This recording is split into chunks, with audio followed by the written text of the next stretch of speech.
Hi guys, so in this video I will show you how you can change the font color of your data based on rules.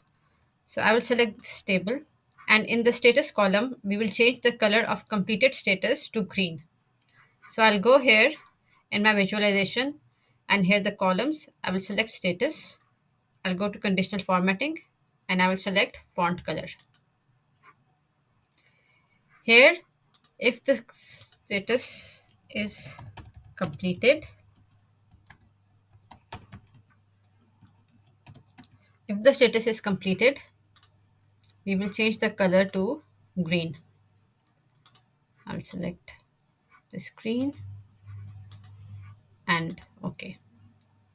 This is how you can easily change the color of your data using simple conditional formatting. I hope you liked the video. Keep watching for more. Thank you.